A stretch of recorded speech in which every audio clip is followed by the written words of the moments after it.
Enceinte de 6 mois, Vanessa Prandon découvre de nouvelles collègues et de nouvelles missions au sein du service qualité de l'hôpital de Thuir.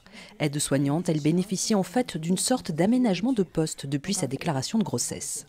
Je travaillais auprès d'autistes, donc il peut y avoir de la violence, il peut y avoir beaucoup de choses, donc compliqué de rester en service. Non, puis même pour l'équipe, ils ont jusqu'aux 4 mois de grossesse, ils m'ont bien aidé, mais après c'est mettre en difficulté tout le monde et c'est pas faisable sur du long terme.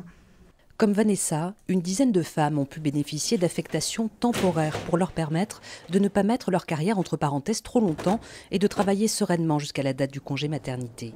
C'est l'une des mesures mises en place par l'hôpital de Thuir pour favoriser l'égalité des salariés femmes et hommes. Une démarche lancée il y a 5 ans sur un constat. 70% des infirmiers sont des femmes, mais le rapport s'inverse pour des postes à responsabilité. Les cadres de santé, donc qui est l'échelon supérieur d'infirmiers, il y avait 50% d'hommes, 50% de femmes, et cadre supérieur de santé, donc échelon encore supérieur, une femme pour 7 hommes.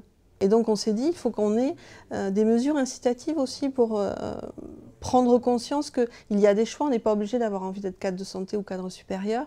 Pour autant, c'est étonnant que les femmes n'aient jamais envie. Depuis, des séances de coaching, de mentoring ont été mises en place pour accompagner les femmes dans leurs projets professionnels. Aujourd'hui, l'hôpital compte 3 femmes cadres de santé et vient de décrocher le label national Égalité. C'est le premier établissement hospitalier de France à l'obtenir.